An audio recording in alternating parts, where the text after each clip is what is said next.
Thank you, Sarah, and good evening, everyone. I feel bad interrupting your wonderful conversations, but it's really a great pleasure for me to address you this evening, and thank you so much, all of you, for coming. Sarah, I should say I didn't negotiate the transition. I was a tiny little fly in those corridors in Kempton Park. But it was a wonderful experience. And seeing Albie Sachs here this evening and all of the speakers who are here in front of me, I really feel very moved. And I think as we go towards the 20th anniversary of our Constitution, it indeed makes a lot of sense that we are gathered here today, remembering, reimagining, redreaming a South Africa that belongs to all who live in it. The late Nelson Mandela repeatedly acknowledged the critical role civil society played in securing South Africa's democracy. During and after his term as our country's first black democratically elected president, he continued to stress the vital and ongoing need for a strong and independent sector, filled with the spaces between the state, market, and family to protect the rights of all our citizens and hold government to account. This hub, the Inyathelo Civil Society Hub, as you've heard, was built with the generous support of the Atlantic Philanthropies to provide a home for the rich network of non-profit community-based organizations that form the bedrock of social cohesion and citizen action in South Africa. It is the first and only space of its kind in Africa and offers a comprehensive range of largely free resources, training, support, mentorship, and advice services to ensure the long-term sustainability and independence of our sector, and in turn, the vibrancy and durability of our hard-won democracy. Already since we opened our doors in January this year, we have had nearly 1,000 visitors representing nearly 500 different non-profit organizations, higher education institutions, foundations, government agencies and departments, corporates, trusts, and philanthropic endeavors. Over the past decade, Inyathelo has played a key role in building advancement capacity of thousands of non-profits, as well as growing a strong local philanthropic movement to ensure the financial sustainability of the sector. With the continued support of you, our friends, family, partners, and colleagues, we'll be able to assist many more non-profits and higher education institutions, as well as nurture new ideas and fledgling organizations that are being formed in response to the changing needs and threats to social justice in South Africa. Our special thanks go to the Atlantic Philanthropies, for their vision and willingness to build Inyathelo and South African civil society this beautiful home in which we can share, recharge, innovate, learn, support, and strengthen.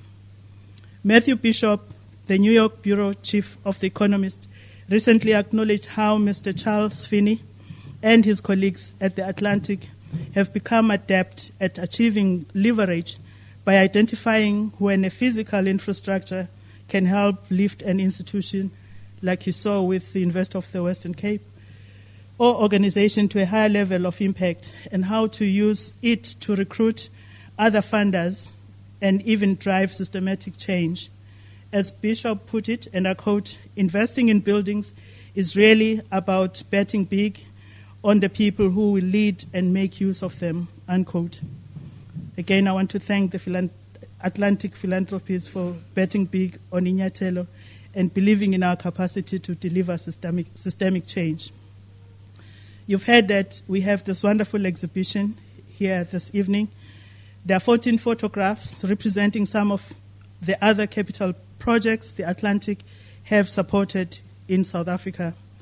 The photographs are from the publication Laying Foundations for Change, Capital Investments of the Atlantic Philanthropies, which you'll receive a gift of when you leave this evening.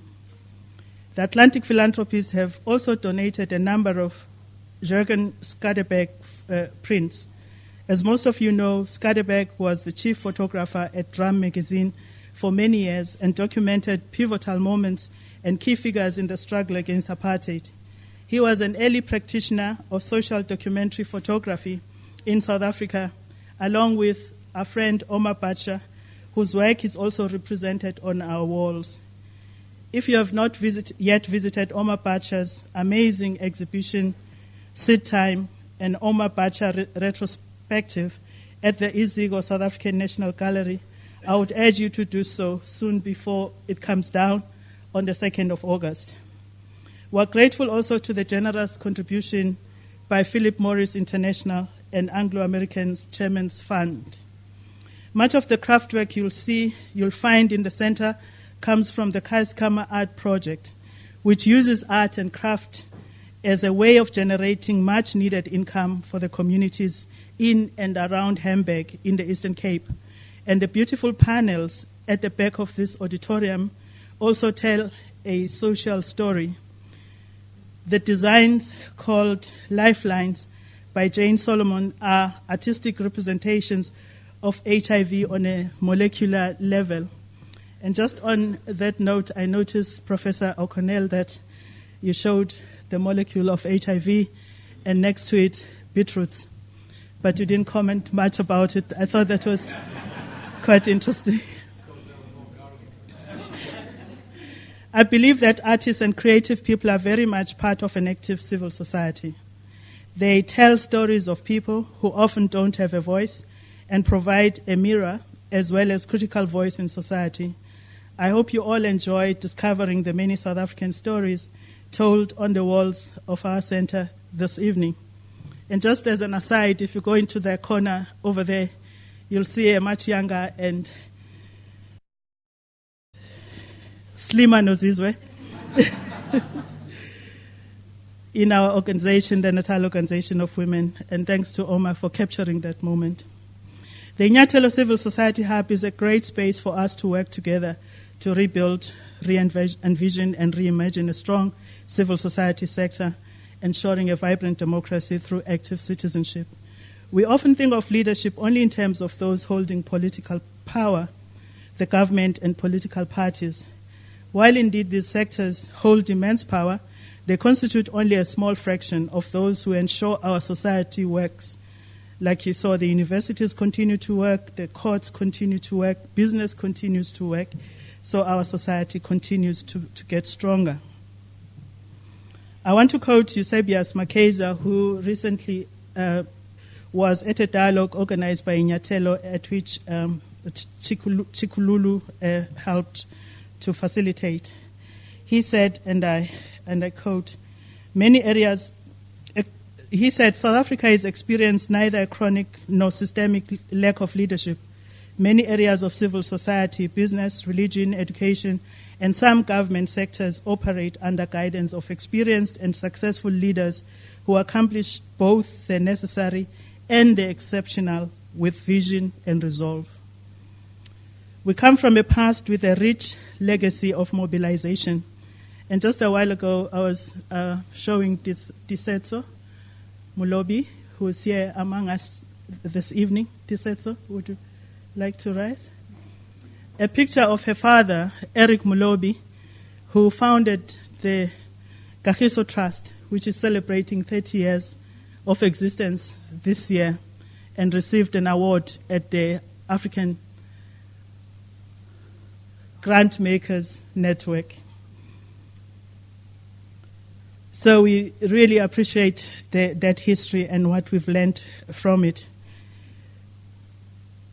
You know, we would not have had change in our country's HIV policy had there not been this strong partnership between civil society and government, because there was partnership, as you know, initially, which resulted in the price of drugs dropping so that it was much more affordable. But later, civil society had to put a lot of pressure on the government to change the policy. And as Deputy Minister of Health then, I participated in the civil society dialogues and benefited from the support to my office from the Atlantic Philanthropies. The Nelson Mandela Foundation hosted dialogues bringing together different sectors of our society, including the media. So we all worked together. We recognized there was a crisis in our country, and we united, and today we can speak about people's lives being prolonged, which for me actually, when I read about Chuck Finney and his philosophy of giving while you are living, made me really think that we can make such a big difference in people's lives, like among many others he was able to do in our country, where HIV is now just a normal chronic illness, as we were saying, even in those days. So as I move towards the end, I just want to remind you of our Constitution. I did say next year our Constitution is going to be 20 years old, so I think it becomes even more important for us to rally together in protection of our Constitution. Yesterday I was talking about this Constitution with Chris, and he was saying to me, isn't your Constitution a bit over-ambitious? Doesn't it raise expectations that the country can meet? And I said to him, we're so grateful for that Constitution because it gives us something to work towards. And I just want to remind you of what that Constitution says. Our Constitution lays the foundation for us to do the following. And I'll read it slowly so that we all take it home and remember to do something about this. It lays the foundations for us to heal the divisions of the past and establish a society based on democratic values, social justice, and fundamental human rights. To build a democratic and open society in which government is based on the will of the people and every citizen is equally protected by law. To improve the quality of life of all citizens and free the potential of each person. And to build a united and democratic South Africa able to take its rightful place as a sovereign state in the family of nations.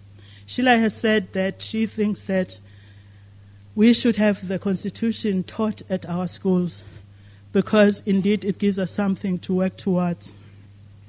We can work together to create an environment that encourages all sectors of our society, including universities, business, and government, to work together. The different sectors in society have a role in creating that long-term vision.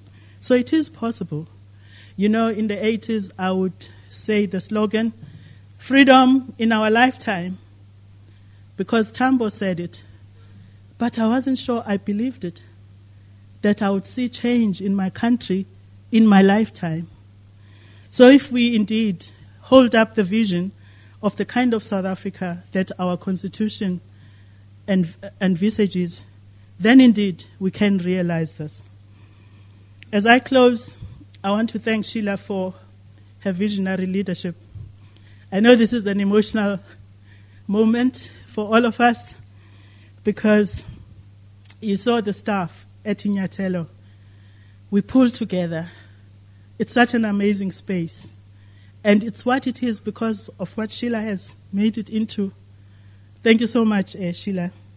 In thanking you, I want to again remember Eric Mulobi, who I said was the founder of the Kagiso Trust. He said, we have a purpose, and that is that Kagiso has to outgrow us as individuals. Years from now, when we are qualified ancestors, it must still be here. It must still be serving people. This is what this center is going to do. Sheila, after you leave, after I leave, and we both are ancestors, this place must be here serving our people. Thank you so much.